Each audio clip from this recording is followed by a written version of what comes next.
All right, guys. Today on the Leadership to Wealth podcast, we are going to have a great show lined up for you, and I'm a little emotional right now, but it's because we talk a lot about parenting on today's episode and the impacts of society, different things like including AI and what its impacts are going to be on your business, on your kids, and how to use it to your benefit. A lot of kids really have a challenge, and maybe even you have a challenge with what am I doing and why am I doing it? Well, we talk a lot about trying to learn what problems you want to solve in this world. And I especially want to point out to you guys on today's show, for the dads out there, we really get into making the most of every opportunity you have with your kids, especially knowing the busyness of your schedule with whether it be business, career, or whatever it might be that you get into. And so today's show, we've got a dad coach, a vice president for an IT firm, and just a great guy. I'd like to introduce to you John Lebrun.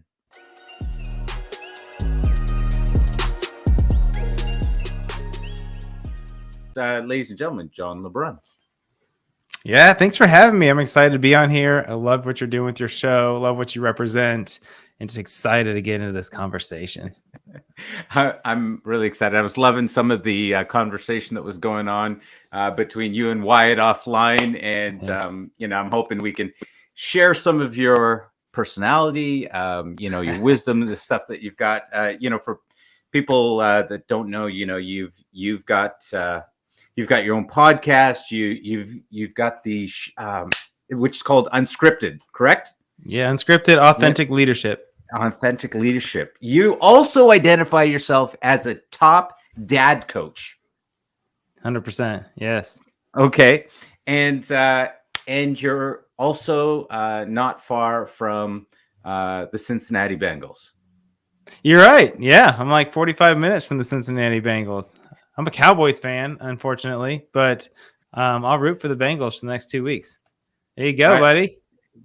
You're a Bengals guy. I am a Bengals guy because we don't have any NFL teams up here in Canada, and anyways, that's a long story. But let's I think, John, when we share with people today, we share you with people today. There could be a lot of different conversations that we have, and because you can talk into a lot of areas. Not only do you do the podcasting, the coaching, you also have a full-time job or business as a vice president, right? And you handle information security, information technology. Let me get that straight. Yes? Yeah. Information security. Yeah. I started a cybersecurity firm with my father 8 years ago. I was in corporate America, and he was making transitions. He was an active duty military guy, got out of that, got into consulting and project management for a bunch of years. And then he came to me and said, "Hey, I'm starting this company. I'd like you to join me." So I started off by just like the late night things. That was like a side hustle. And I'd work, and then he built the company up and eventually said, "Hey, I'd love for you to come work with me full time." And I had basically been doing part-time work efforts with him just to support him because he's my dad and I love him. And eventually that transition, that was 8 years ago, 6 years ago, somewhere in that time frame. Yeah. And that's been that ever since. So, yeah. Yeah. So is it fair to say, I mean, you're to kind of categorize it, you're making money over there, but your passion is over here on the dad coaching and the podcasting? Yeah, so I make money in everything, but the primary. Did you guys hear that? He's making money everywhere, which we want to get to that. All right. No, I'm just saying everything we've done has been for a purpose, starting with passion. But I'm a firm believer that within those, you'll be financially, you'll make money regardless if you provide enough value. And so we can dig into that later. Yeah, absolutely. Okay. Because obviously our goal here is to shorten the learning curve to building wealth. And that really does go into a lot of different areas. Now, rather than trying to solve the world's problems, let's talk a little bit about the westernized world between Canada and the US. I mean, I'm guessing that you've gone down that road because you really see something there that's missing for people. Yeah, so I would say, let's start here. I would say one of the biggest issues that people have is attention. So one of the things that people in companies in general are fighting for is your attention. Yes. And as consumers, entrepreneurs, leaders, anybody who wants to succeed in life, we have to get good at understanding that everybody wants your attention, but you have to be good at who you're going to give your attention to and your energy towards. And so, as a father, one of the things I try to get my kids and myself to do better at is how can you focus your energy towards what you need to be focusing it towards, not what the world wants you to focus it on. Because every advertising agency, every social media app wants your attention. Every political regime wants your attention. Every 4 years in the United States, we have elections. And you'll notice the cycle of the news wants your attention, and it changes based on how they want you to respond, how they want you to react, how they want you to vote, and all those things. So understanding that most people have an agenda for you. I'm shaking my camera. I'm getting so excited.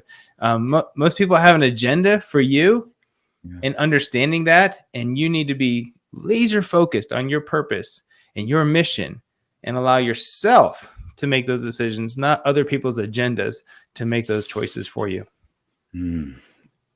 Okay, you just went real deep there when you started bringing in purpose in there, because I think for a lot of people that's just a challenge. They don't even know what to do with that when you say the word purpose. What in the world is my purpose? What am I supposed to be doing? What's my purpose as a father, as a husband, as a business owner, as a vice president, top executive, any of the, when we're talking for the guys out there, good luck. By and large, we just think, I'm going to do this because I'm probably good at it, but what's my purpose? I have no clue. How can you throw out that word purpose? And what do you mean by that?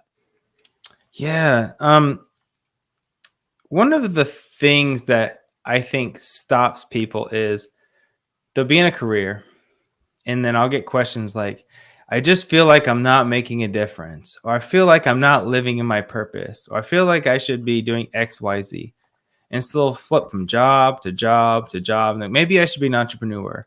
Maybe I should do something on my own. I have a side hustle. And all of them might be correct. I think the question people have to start asking themselves is, what problem do I want to solve? What problem do I feel called to solve? And I think that question, if you can start identifying that, can start to steer your mission or your purpose, because you have multiple purposes in life. I have a purpose within my family. I have a purpose within our company. Now I have core values that don't change across the board, but my purpose changes based on the circumstances of different, I guess you could say, areas of my life. But my values don't change. But the problems I want to solve is what directs the adventures that I jump into. And that should be the same for everybody else. What is the problem you feel led to solve? And until it's solved, you will have the highest of energy to tackle that issue. But that'll also tell you, okay, I need to solve this problem. I need to solve the problem of how to make AI the most accessible feature for people in general. Okay, let's say that's it. Now, do you do work with a company? Maybe a company doesn't have that mission. Maybe that means you need to do something on your own. That's the answer I would ask. That's what I ask my kids to start to learn to answer. Not what is my purpose? What is my passion? Because I had a passion for a long time and I still do, of ceramics, right? Throwing ceramic wheels and making bowls and stuff. I did it in high school, loved it. But man, it's not a purpose. It's not something I feel led to do. It's just something I enjoy doing to kind of as a calming presence. John, what I'm really loving about that is really identifying a problem that you want to solve rather than trying to figure out this overarching, what is my life all about, in this moment of loneliness or fear or angst or that kind of stuff. Because by and large, most of us, I think, won't even know entirely what our life was about until you close the book on it, right? Until you've written all the chapters. And And so I like, can you say a little bit more about even how to identify that problem that you want to solve? Is that something that you can help us go down the rabbit hole with a little bit? Sure, a little bit. I think there's coaches that'll try to help you find your purpose and stuff, and some are excellent. I've used coaches literally just when I knew that I needed to be coaching, for example. I loved it. I felt like I was good at it. I felt like I had the ability to listen and do certain things that coaches should be able to do. Be empathetic, sit in from someone's perspective, all those things. But I didn't know exactly what I should be coaching. And so I had somebody help me clarify that direction. He didn't give me the answers, but he helped me answer the questions I needed to find that niche. But to be quite honest, half the work to get there was just trying things. It was experiencing things. And so a lot of people in their late teens, early and even late 20s, and I would say even 30s, have this feeling like they're behind, like they need to figure out their purpose, their mission. The reality is you've only been an adult for like 4 years or 8 years, that kind of thing. I'm 39 years old. I've only been an adult for 21 years now. I have a lot more adulting years than I have had so far. Therefore, to be quite honest, I have so much time to figure that out. With the way healthcare and stuff is, I mean, we're going to be 80, 100 years old and still running around. So people just panic and like, I got to figure out this purpose. You got to try stuff. You got to experience life. You got to have failures. You got to go through the grinder a little bit. You have to be forged a little bit. You have to have things that impact you deeply. So then you know what you care about in life. If nothing's ever impacted you, how do you know what things you want to tackle? How do you understand what problems are affecting or are passionate to you if you've never had any problems that you've faced? And you don't face the problems until you've started going through life. So take a job, go on some trips, start an adventure with some friends. Don't be afraid to pivot. Don't be afraid to say, hey, I think this stops here. The one thing I wish I would have been better at was stopping things early and making those transitions. I was the go down with the Titanic guy. I was I'm going to stick this out until the end. Is there good qualities to that? Sure. I didn't want to quit on people. I saw a lot more in people than they saw in themselves. I'm glad. I don't regret that. But there's a lot of things I thought, man, I wish I would have stopped this 5 years sooner and made this pivot. But at the end, do I really wish it? I guess I'm happy where I'm at, happy where life is. And so who knows if it would have been in the exact same spot. So I guess I was meant to go through those things. But don't put too much thought into it. But there's a difference between people who just kind of go through life, like just randomly, they just work their job, they're just fine with complacency, and people who are trying experiences and always with the focus of, what is it I want to get out of this experience? And what is it I want to do next? That's a different kind of person than the guy we all know or the dad we all know who is, I'm happy for them that maybe they have a good family, maybe that's their life purpose. But there's a lot of people we know who they're going to go to the grave with a whole lot in them still. And I just feel bad because they could have done more outside of just the job that they hated and were too scared to get out of. There's so much, like, I just feel like God doesn't make junk. And there's so much that he puts in, the seeds of greatness he puts in these guys. And so many of them just will not allow it to manifest. So I don't know if that answers your question exactly, but I guess to boil it down, I would say start trying stuff with intention to learn. And don't be afraid of new experiences. Yeah. Well, it's interesting that even as you mentioned about God and the Bible, and there's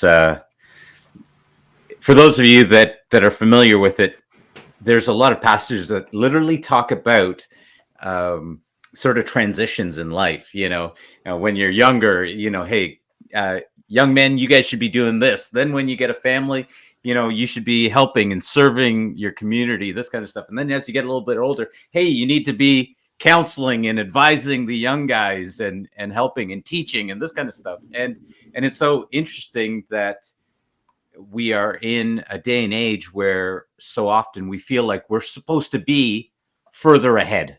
Yeah. Oh, I'm here at 21. I'm already supposed to be, at this point.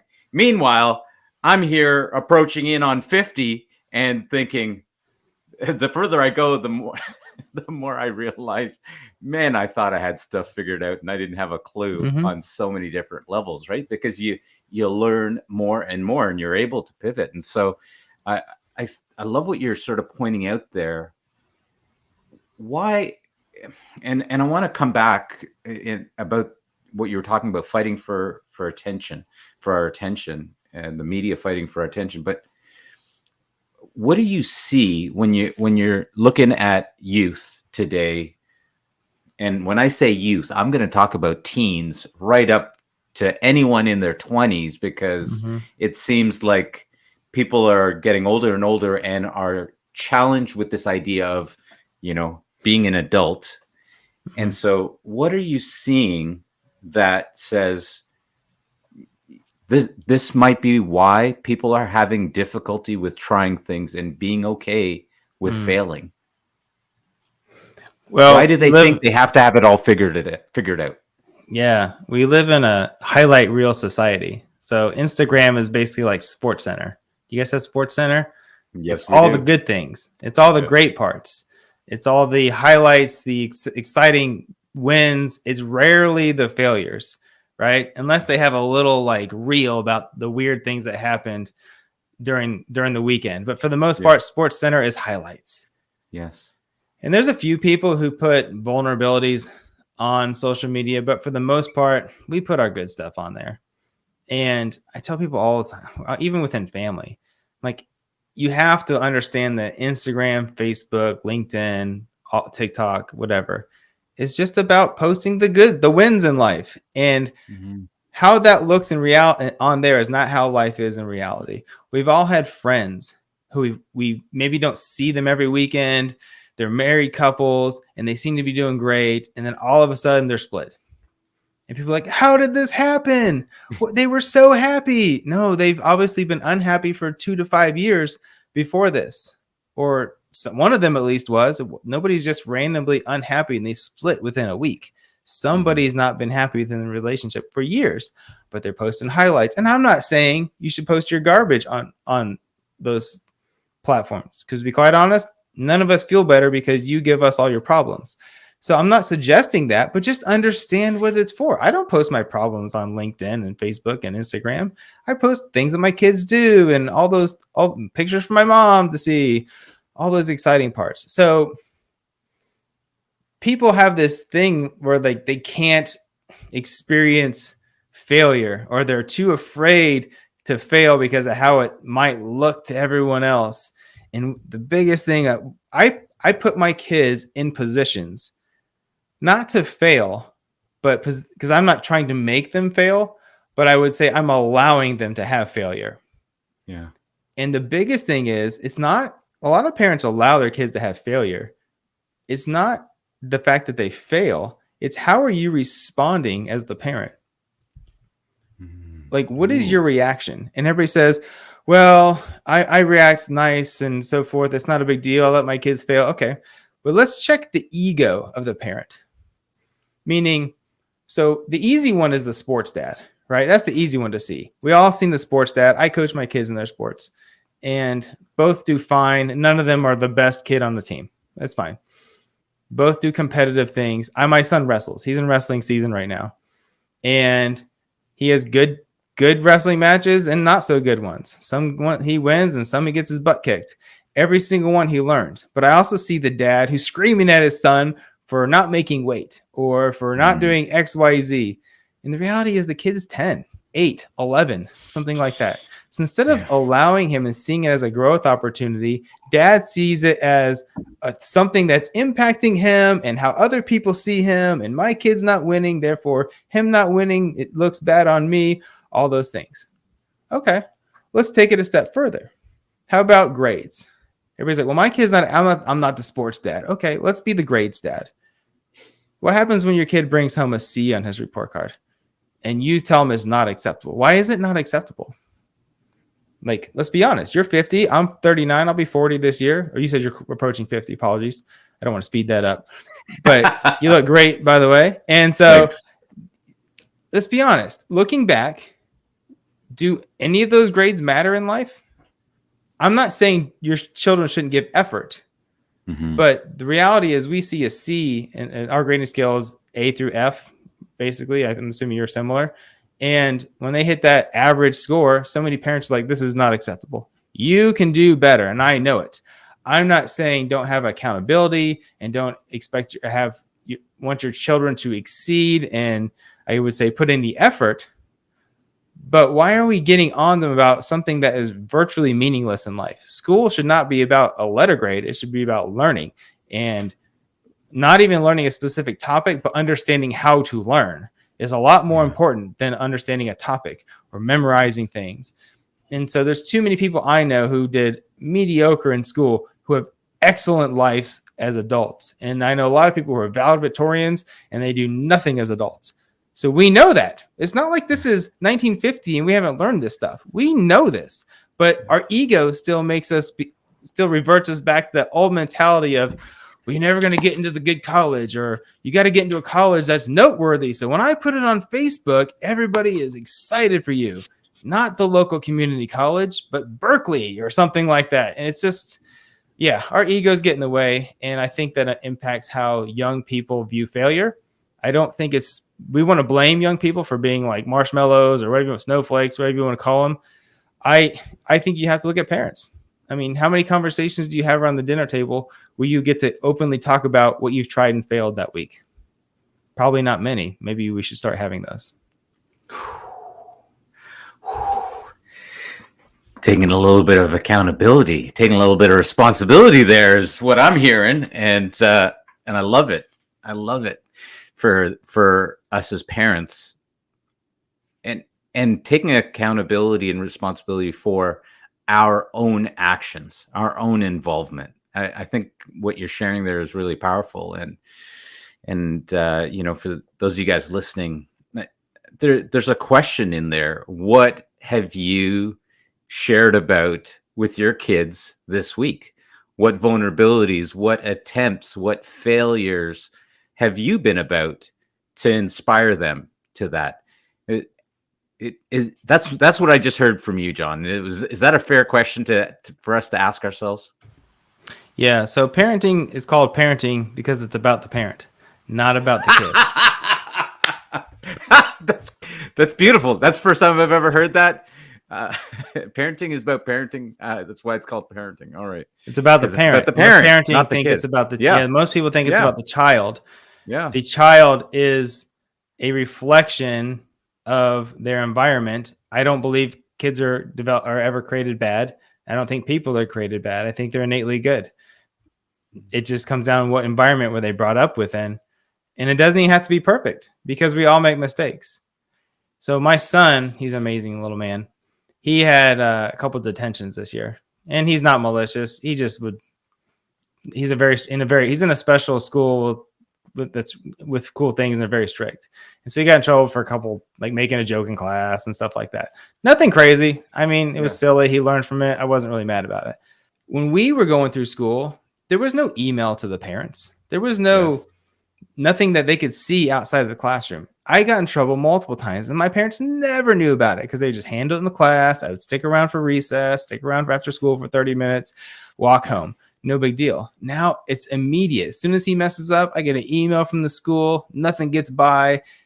The same stuff happened to us. It's not like it's accelerating with this new generation. We just know everything now. But when we were kids, we had grace by our parents just not knowing. Right. So now we have to be able to give that grace to our kids. Just allow them to grow. It's okay. They're going to be just fine. Yeah. I think what you're pointing to is really important. As a parent, there is something where we take it on as somehow they are a true reflection of us.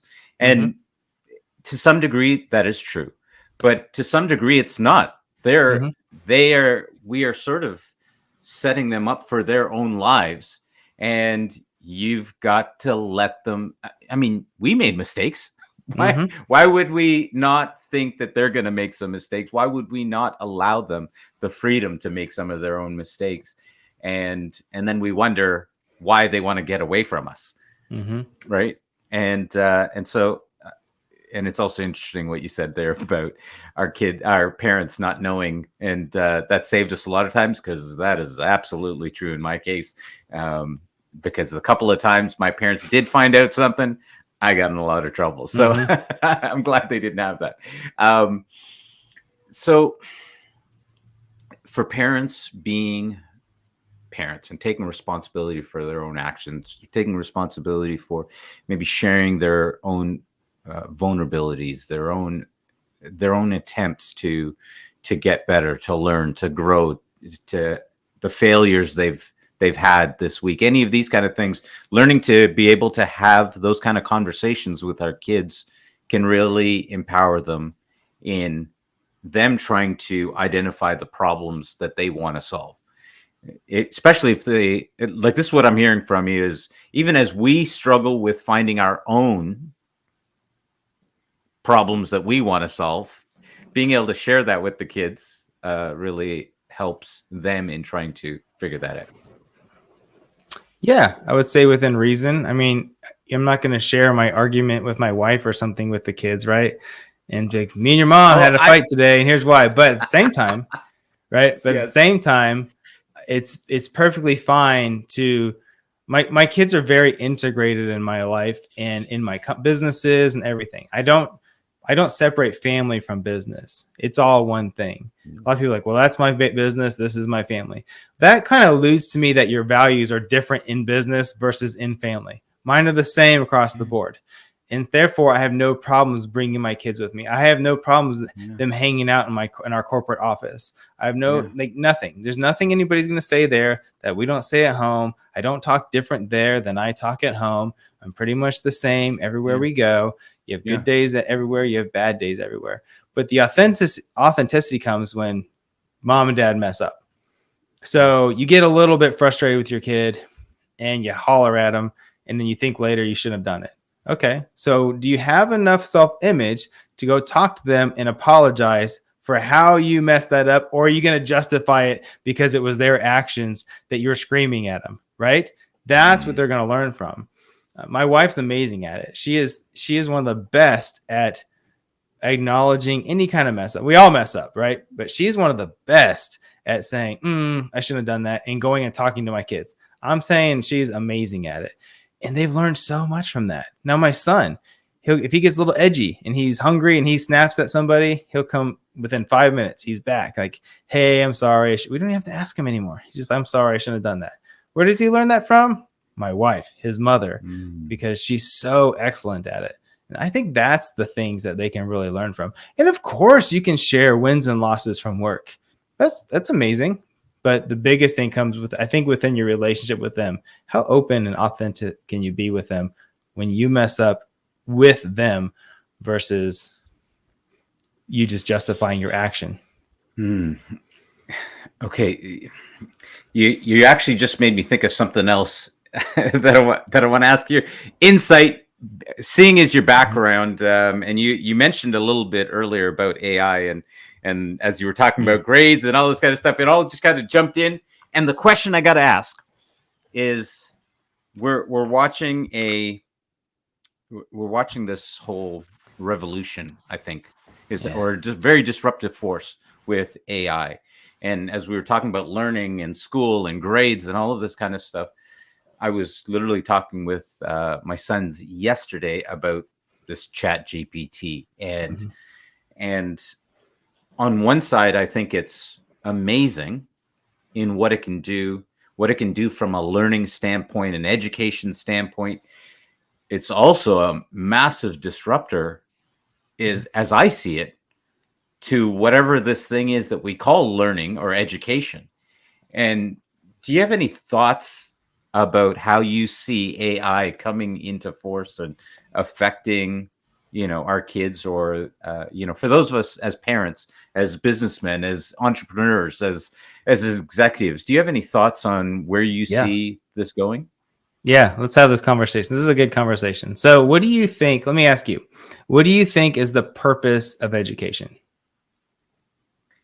Formal education? And just education. Well, education. Why is it different? Why is formal education different from regular education? Well, because I think formal Well, I don't know.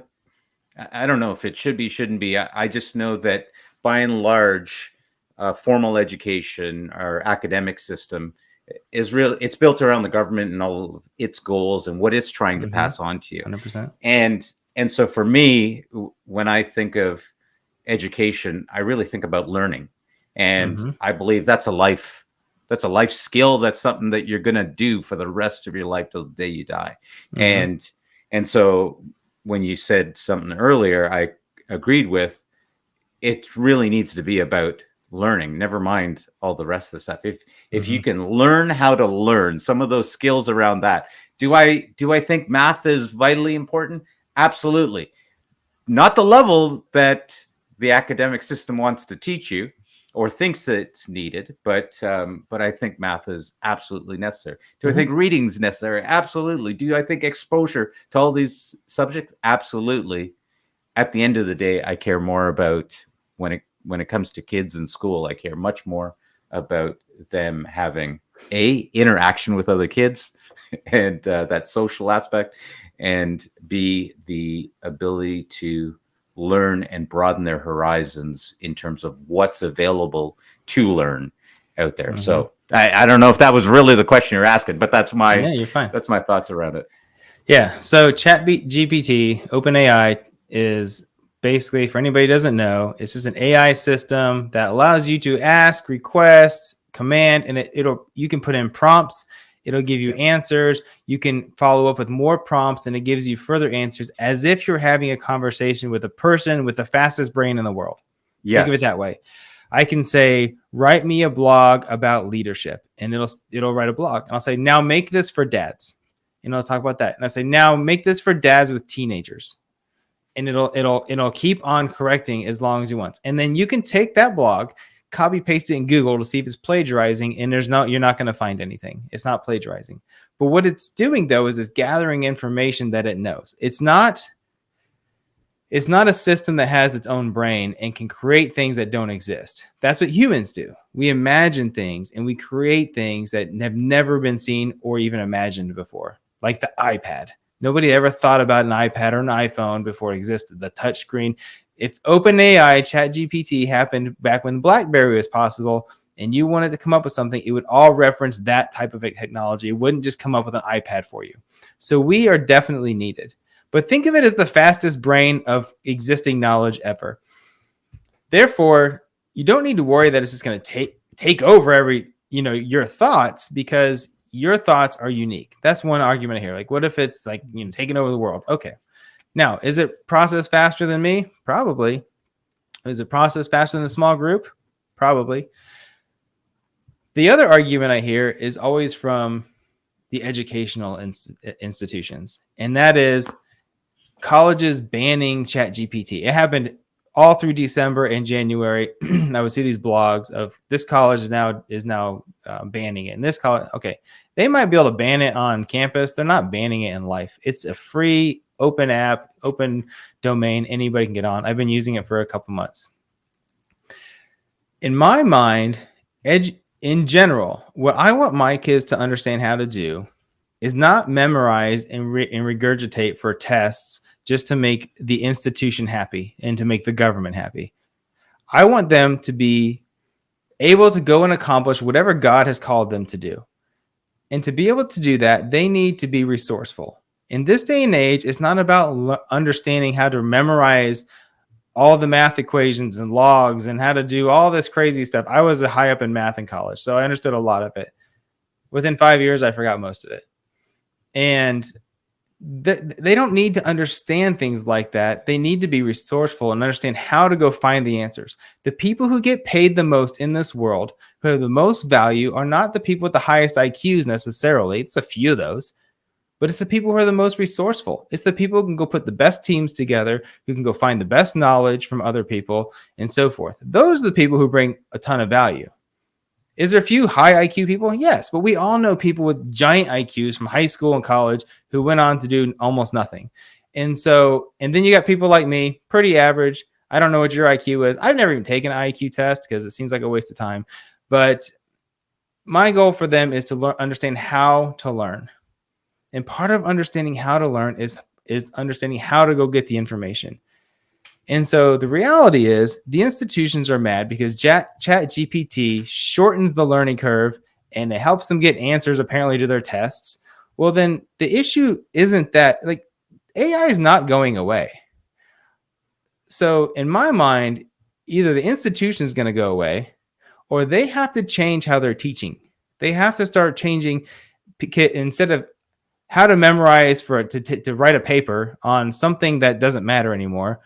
Like, let's start teaching them within your within your educational institution, how to go and use these programs to learn better. How can they use these to advance things? How can they problem solve?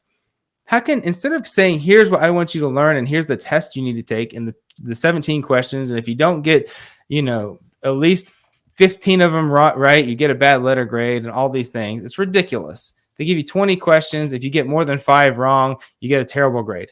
Like, really? You got 15 out of 20 right? It's pretty good. And the reality is, though, that's terrible. You have obviously not studied. Okay, that's fine. Instead, why can't we give them a problem and say, hey, here's the issue, and I want you to go solve it. Use whatever tools you have available to you. You want to go use Chat GPT? Fine. But Chat GPT is just going to help you find items. It's not giving you the answer that you need to use for school, but it might give you some answers that you can apply and then then ask it another question and another. It only answers the questions you ask. So therefore, I think we should be using it and understanding how to ask the right questions. The more I use Chat GPT, the more I understand I'm asking the wrong questions. And I ask a different type, and I ask a different type, and it gives me new answers and new answers. Therefore, in a year, I'm going to be the best question asker ever because I've learned what types of questions to ask to get the answers that I need. Isn't that what we want for our kids? Or do you want A's? Yeah, and what does an A say, really? I think that when it comes to kids and learning, and this was part of the conversation that I had with my son with this, I think you could take it as kids, and I'm not saying this is what parents should do, but I'm thinking for my kids, hey, you've got this book, you want to write this report, you can ask it this question. You still have to take what it gives you and be able to formulate it and say, yes, do I agree with this? Do I not agree with this? Do I?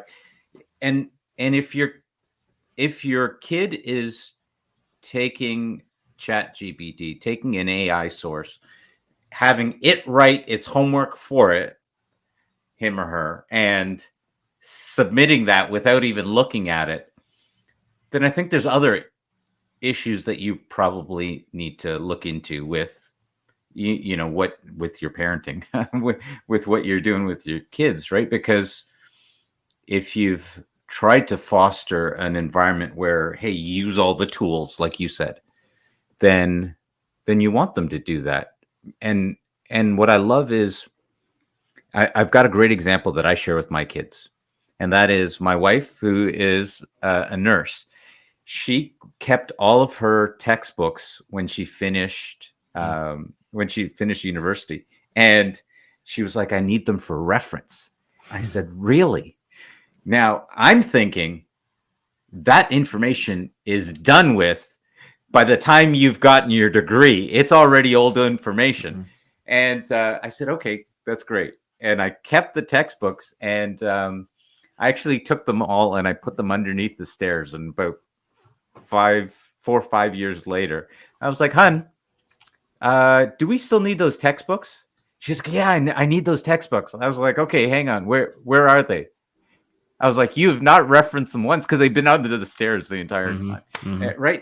And I said, so obviously that's not the most up-to-date information. You're finding information somewhere else for that. And if our kids aren't able to use the tools to find information, then they're in serious trouble, no matter what marks they got here and now today. Right. And that's part of what I hear you advocating. And, I think for the parents that are listening, I think this is a powerful thing for them to realize that these are going to be the tools that they have to use. I think the educators need to understand that these tools are only getting further and further. And in business, like I was like, AI, whatever. But then for me as a businessman, I started looking at it and going, this feels to me like the iPhone. You mentioned it. This feels like when the iPhone came in. If you had your money in Blackberries, you lost it, and because everything went over to iPhone. Yeah. Right. And so Yeah. I think anyone that's not learning about Chat GPT, OpenAI, all this AI that's coming forward, I think even on the business front, you're missing the boat. Do you have any thoughts on where that fits in on the business side as well? Yeah, I just think that on the education part, real quick, if we would start, if they want to, the goal should be that they understand what the knowledge base, not can regurgitate the knowledge base. Yeah. If they want them to understand it, allow them to use all tools, and then just run like in cybersecurity. We do these things called simulations, and some people call them like battle testing or just all kinds of war gaming, all these different things. But really, it comes down to a simulation. So when you want someone to understand, if you want to know, like, they're using Chat GPT, okay, well, that's because you gave them a lazy assignment and asked them to write a report that you may or may not read at the end of the report when it turns in. Like, let's be honest. I was in college. I was in classrooms with 100 people plus, and they would ask you to write a 5-page report. I know they're not reading all 500 5-page reports. It's ridiculous. And having it all back to you in 2 weeks, there's not possible. So you just write it, make sure the pages are there. It looks pretty good. Add some graphs, whatever. It's no different. I used to fake those reports my whole college career too, because it was a ridiculous assignment and you knew they weren't going to read it and so forth. Well, okay, if you really want them to understand it, allow them to use the tools and then do simulations. Put them in scenarios where they have to actually use the knowledge. Put them in scenarios with peers. So when they have, this is my solution, the peers, and one of the things we do in cyber with wargaming is you say, here's the issue. How would you solve it? And they come up with their answer. And then you have 3 or 4 peers that will give you other things to say, yeah, but what about this? One thing you might not be thinking about is that. And they go and the peers could be wrong on what they're saying, but it gives you the chance to respond in a live scenario. And not that you're going to be in trouble if you get it wrong, but it'll easily highlight if you've been studying, if you've been learning the curriculum or the whatever the topic is versus just Googling or Chat GPT and something. So I think it's an easy fix. They just got to fix their lazy way of teaching. In the business realm, I think it's very similar. I would love to have people in my company who are resourceful. When I can say, because let's be honest, in business, there's almost never just a simple fix for anything. There's no simple solution. You're like, for example, in our cybersecurity company, we wanted to be able to deliver content to a larger audience of people within financial services. I said, hey, I need to be able to give this content. I need to know how to create it, how to record it, how are we going to do it, how are we going to create the animations, how are we going to deliver it, where are we going to host it, all these things. And I came up with some things and I gave some to the team. Can you do that? Sure. There's no way to memorize and how to do that. If they were just memorize and regurgitate people, they wouldn't be able to find the solutions. But instead, they went out, they did some research, they got on demos, they asked other people in the space, all those things, and they came back with what we thought would be the ideal sort of rollout. And it worked great. Now, when we did it, we would say, if we did this again, we would probably change this, like one or two of these items. But that's the beauty. We tried things, it worked great. We might make adjustments for the next time, but that's why you get people who can learn how to think and solve problems, not people who just are great academically. Yeah. I think one of the things for any entrepreneur, any business owner, one of the things you have to learn pretty quickly is the people who do nothing but stay in their lane, and the people that have the ability to be creative. And I remember when I used to work for the government and for the federal government, and I would go and thank our admin staff. Mm-hmm. And I was like, wow, you guys are amazing. And one time I said, you know what? I could never do your job. And they were like, what are you talking about? Because I'm the supervisor, I'm getting paid and more and all this. And they're like, what are you talking about? And I said, I couldn't do that job. I don't have that ability. I have literally fallen asleep while doing data entry, keying stuff in, and I hit my face right off of the keyboard. I fell asleep. My brain went to sleep. Boom. And I woke up as my head came up off of the keyboard. And I admire someone that's got that ability to be able to focus like that. But that same ability that allows them to do that, to get that type of perfection in keying in that data, is also a bit of a detriment when you want someone that perhaps can look at all of this other stuff that, what could we do over here? What's the creative solution? And so it's vital for business owners, for entrepreneurs, and I think even for us as parents to be able to look and go, and to see those differences and start identifying those things. I've been fortunate that I have 4 kids, and they have different personalities, and even the importance of changing up the learning styles for each of them. Yes. And I had 2 girls. I was sort of lucky because those 2 just got into everything, studied, everything was great. Now the boys are coming along and they are completely different.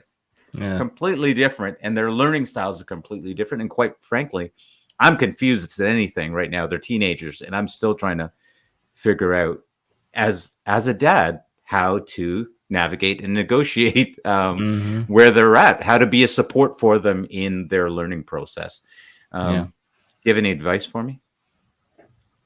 Sure. Yeah. So I have a son and a daughter. My son came first, and my daughter, drastically different. My son is in middle school, and he's the kid who, from about the age of 2 to probably 9, maybe 8 or 9, was all over the place. I mean, he's not bad. None of my kids have ever been like malicious, but just wild, into everything. But he was also the smartest kid in every class, like academically. Academics came easy. He just knocked them out. Didn't have a problem. When COVID hit, he was homeschooled for 2 years, and I barely even helped him, and he just masterfully walked through that. Okay, cool. My daughter is the opposite, but my son has things he's not good at. Like sometimes he's awkward in certain social situations. Not all. He has friends, but it takes him longer to pick up on social cues than my daughter, who's in 2nd grade and is excellent in social situations. But she also was not as quick in some of the schooling things. So like when she's in 2nd grade, but we actually had her redo 2nd grade twice.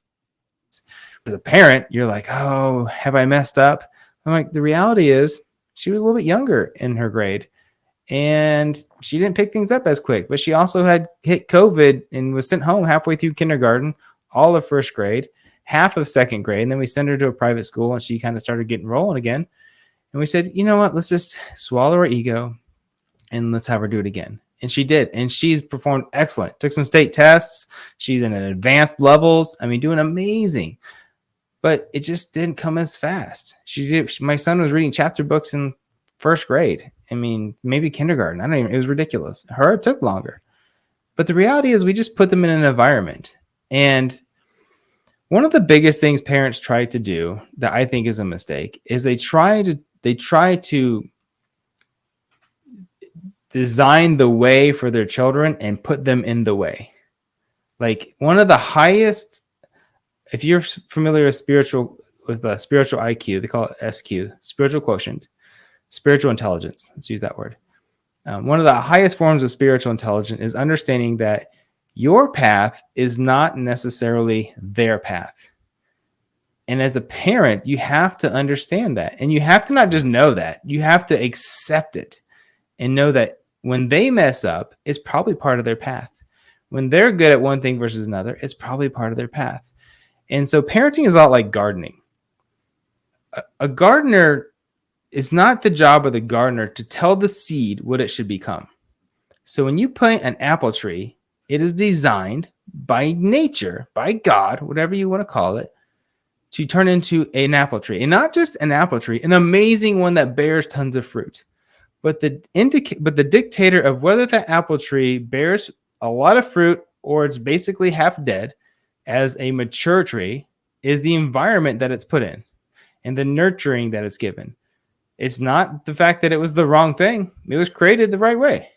And so if it's put in the right environment, it'll become an amazing apple tree that bears fruit for everybody to enjoy and blesses the entire world. Same with parenting. If you allow your child to become what they were meant to become, then they will bear fruit. They will have a plentiful and abundant life. They will be blessed financially if that's what they want. They may not care. But regardless, they will provide to the world what their value is. It may be art, it may be engineering, it may be the next, person to go to Mars or something. I don't know what it is. It could be the best plumber in your town.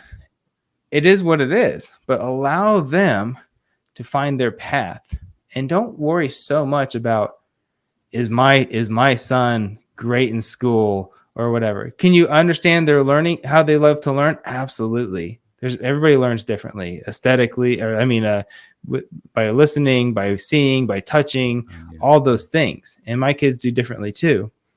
And that's important, but that's an important communication style. You do that at work. But the biggest thing parents can do for their kids, understanding that their kids will become the best them when you allow them to become the best them within what they're supposed to be. Therefore, the question you have to answer is, what kind of environment do I want to put my kids into? How can I nourish what they're interested in? My son is huge into paleontology. He liked dinosaurs when he was 4. I thought it was a phase. He's almost 12. It hasn't gone away. So one of the things we invested in for him, and it was an investment, is this summer he's going to a real paleontology dig for several days. I'm going with him. We're going to be out in the heat in South Dakota, and we're going to dig up real fossils with a real paleontologist and so forth. Yeah. It's not something I was dying to do, but you know what? If he's thinking about investing a lot of his life into this, why not give him the experience? He may hate it and realize, Dad, this is not for me, but he may fall in love with it. I don't know. And honestly, I may invest in this. He may love it. And when he turns 18, he's like, nah, I don't want to do it. That's totally fine because we've all done that. And so just allow your kids to walk their path, allow them to learn as they need to learn. Some will learn faster in school. When we always say some learn faster than others, it's always into school, right? That's how we always look at things. Well, my son learned faster than my daughter, but it was in school. But to be quite honest, my daughter, I mean, gosh, he might be academically faster a little bit, but she does art. So I have her in art classes now, and she paints these most amazing pictures for a second grader. And she's got another one that she's getting ready to give me next week. Yeah. Another one next week. It's phenomenal. And I'm like, I can't believe you painted that. I mean, most adults can't paint that. The reality is she loves it and she's good at it. And so she's doing art. Do people see that as something to be fruitful in? No, I don't really care. It's what she's amazing at and she loves it. And there's a proverb that says it says that God will make room for your gifts. Yes.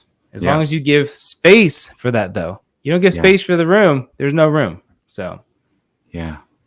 And you also ready to jump in? I'm just letting you know we're just past 2:00. Thank you.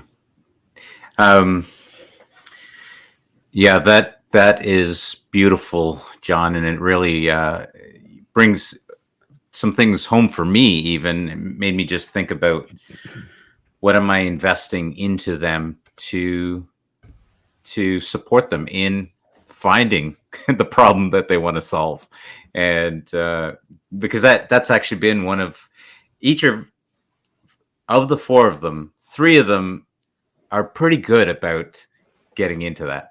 And there's the one that seems to be completely different. And so that's a very interesting idea for me as I'm listening to it. And I'm thinking, okay, what can I invest into my son to help him, to support him in going and finding whatever that problem is that he wants to solve? What is it that he might get excited about or go in and realize he hates?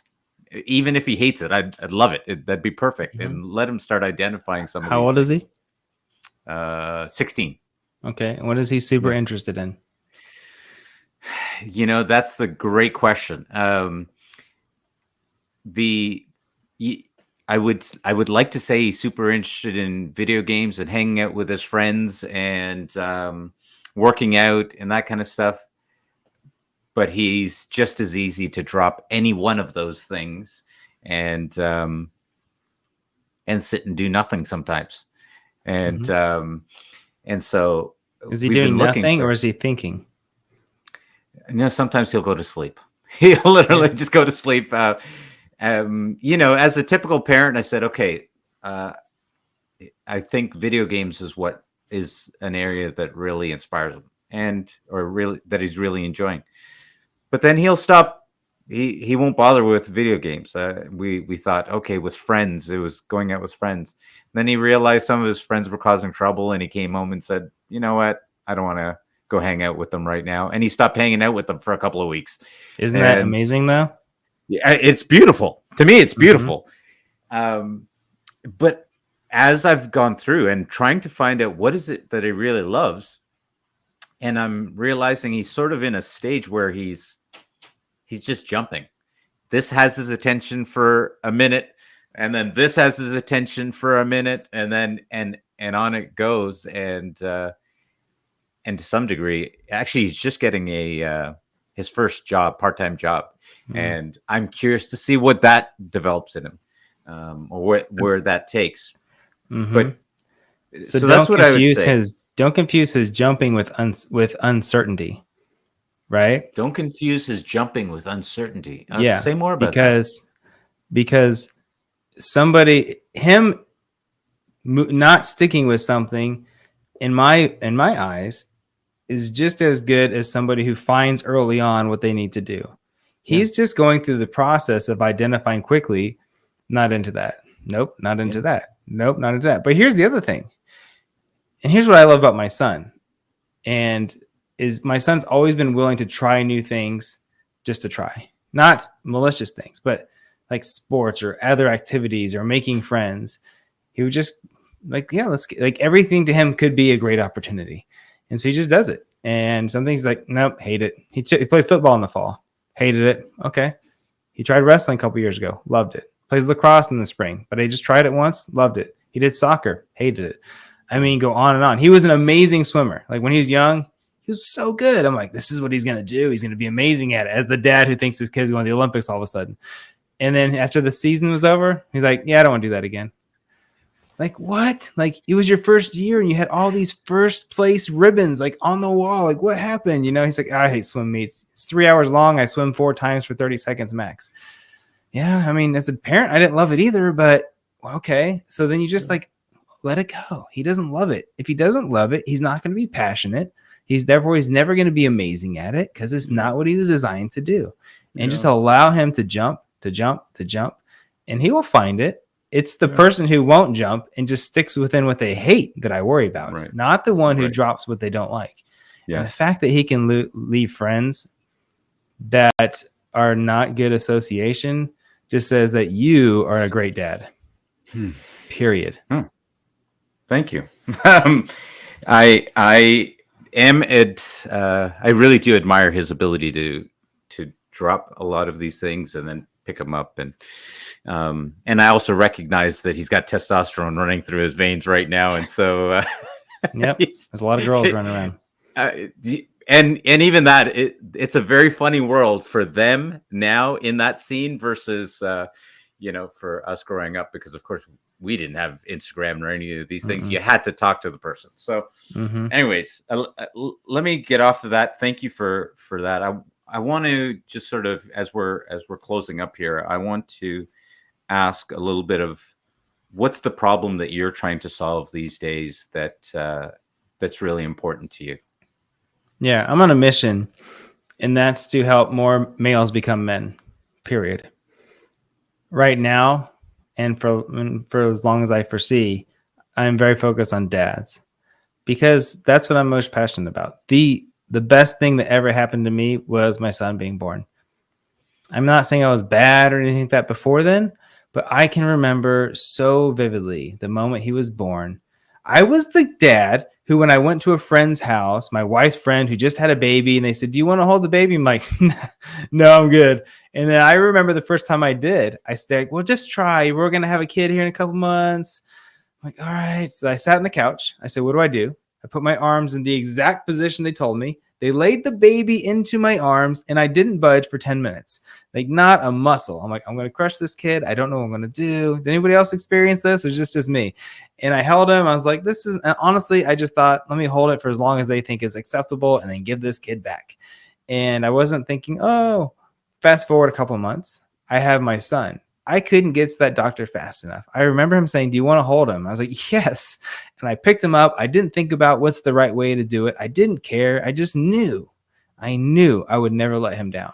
I knew that he was mine and there's nothing that I would do to hurt him intentionally. And that was that moment. That was the same moment I quit playing video games. I was the gamer in college. I remember coming home, putting the kid to bed, him in his little crib, my wife going to sleep. And I sat down and I was like, I'm going to play Madden. I can't wait. It's been 2 weeks, been in the hospital. I sat down, I turned it on, I looked at the screen and I was just like, I don't want to do this anymore. And not that Madden's bad. I just had no desire. It was not an adventure for me anymore to beat Buckeye 5 on Madden and, some guy I never met. I literally took the controller, I set it down, and I never turned it on again. I had not played a PlayStation until my son got one about a month ago that he won in a contest because he has some video games. We never let him play a ton of it.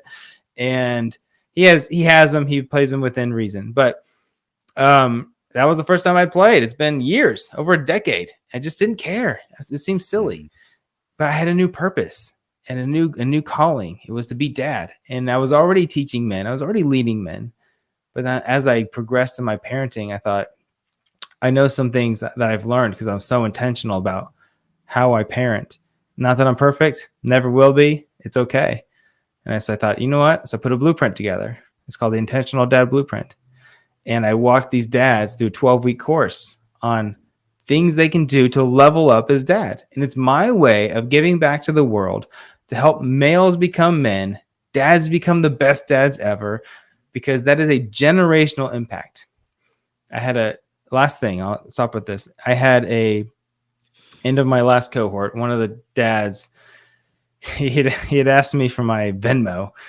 And I said, sure, it's around Christmas time. I'm like, he's probably sending a tip or $50 or something. He sends me a $500 tip. And I thought, dear God, that's not happened before. And he said, hey, I was like, hey, buddy, thanks, but that was not necessary. He's like, you way undercharged for your program. I said, glad you got some value, right? And then he sent me this video message and he told me, and I have a hard time saying it without getting too emotional, but he told me, he's like, John, you don't understand. Because of you, and it's not really because of me. Let me caveat that. It's because of him. I just put him in a group to learn. His words, he goes, because of you, I no longer yell at my kids. And not just that, but my wife no longer yells at our kids. He has 2 daughters. He goes, we have a rule that we're not allowed to yell in the house anymore. I'm like, well, that's amazing. He goes, but you don't understand. You did not just impact me and me be better.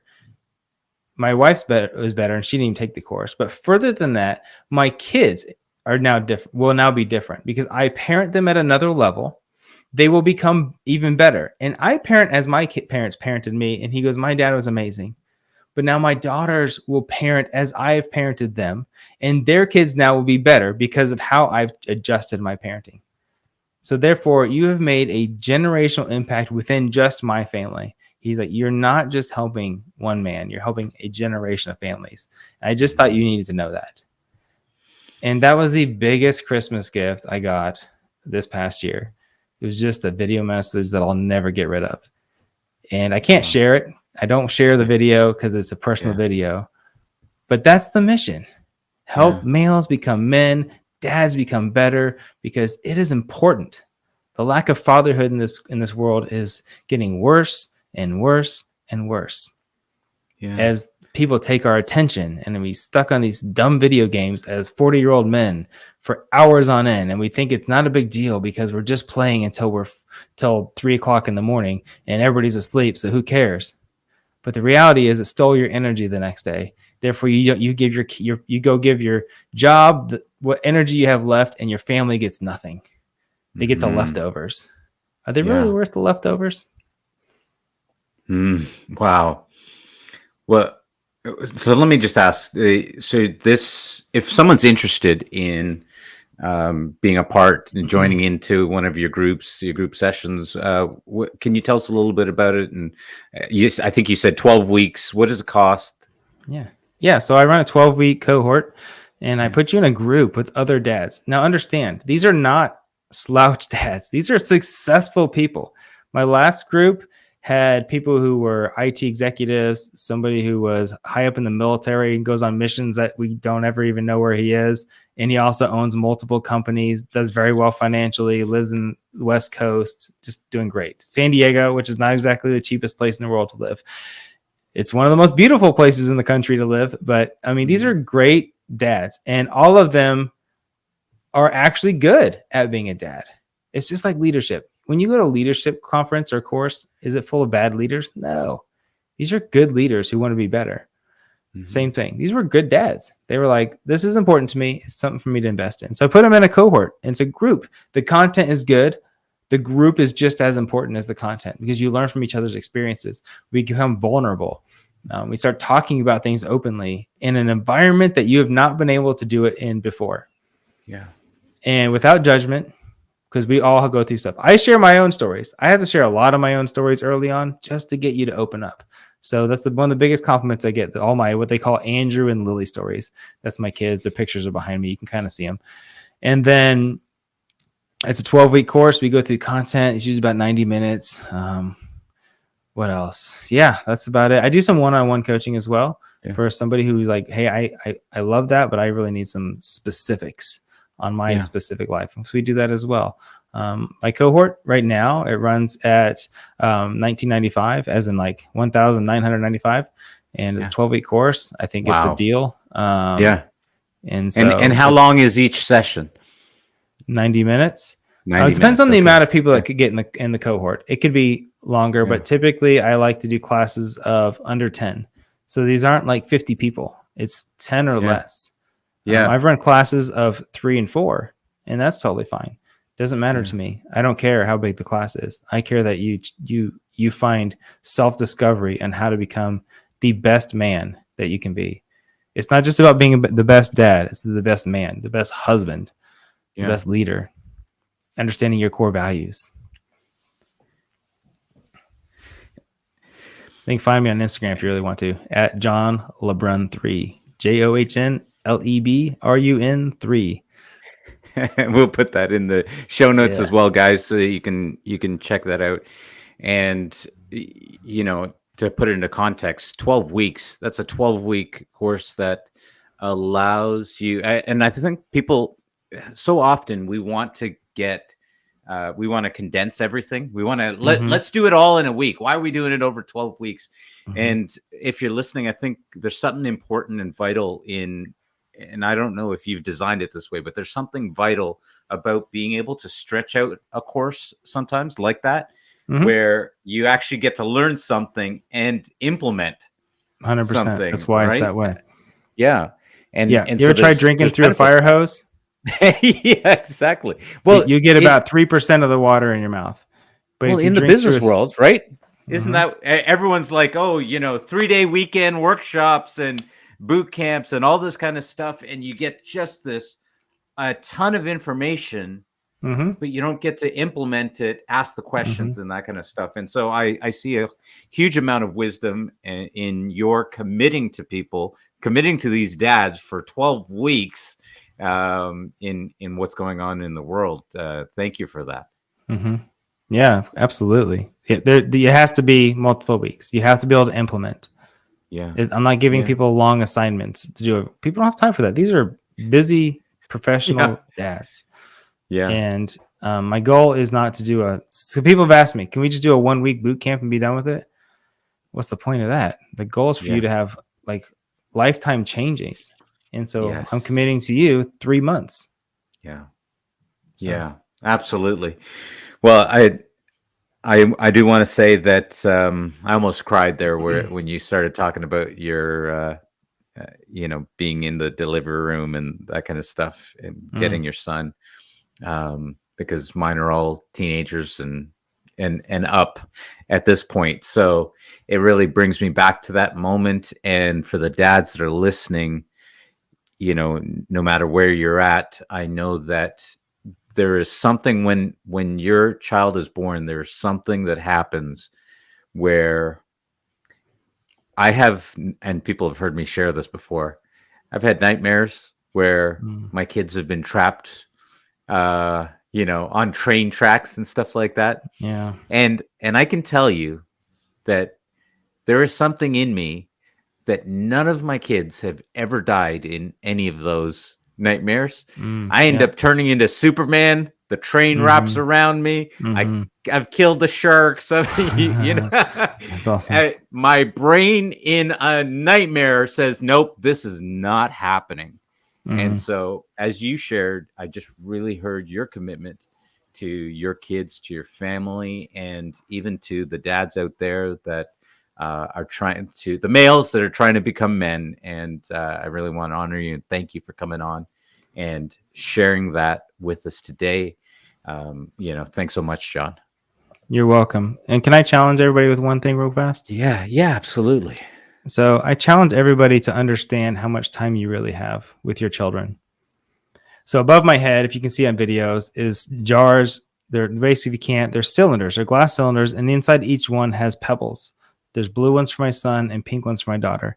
And they are the exact amount of Saturdays I have left until they're 18 years old. And you can see my daughter has 2. She has 1.5 cylinders. My son has a half max. I don't even know if it's full. And every Saturday, I remove 1 pebble and I ask myself, did you make the most of this week? And I put it in another bin. And I don't miss a Saturday. I encourage everybody to understand exactly how much time you have. I'm telling you, it's powerful. It may look like a lot of beads to you. I'm telling you it's not, because my daughter's 3 years younger than my son, and she has 2 cylinders of them. My son has a third or half left. It's no different. You celebrate Christmases, right? Or whatever you do. I have a friend he's Hindu. He still celebrates Diwalis. Yeah. And whatever is your thing. How many do you have left until they get to leave the house? With my son, I have 7 Christmases. I have 7 summers. That's it. 7. I don't have 7 years. I mean, I do, but I don't see it as 7 long years, 365 days each. I have 7 moments with him, and he's on his own. I pray he's around me and we have a great relationship moving forward after 18. But the reality is, by then he is his own man. And so how many summers do you have left with yours? How many Christmases do you have left? And keep that in perspective. Well, as a father who literally has a handful of those left with my kids, besides wanting to curse, because that is such a powerful image that you just gave me, because it literally makes me angry to think, oh my goodness, I wish someone had shared that with me when I was younger. I've been fortunate to kind of change my mentality as I've grown older, but that is, if you're listening, guys, I literally recommend you do what John just shared. Go get those, get those tubes, get the glass jars, something, and put those in, and just to presence you, because it goes by so quickly. And before you know it, you're in that spot where you're like, I've got 5 Christmases left. I've got 4 Christmases left. I've got 3, 2. That's it. Now, whichever Christmases you have after that are the ones that they want to come and spend Christmas with you. And you have nothing over that at that point, right? So, 100%. Wow. John, thank you so much for coming on the show today.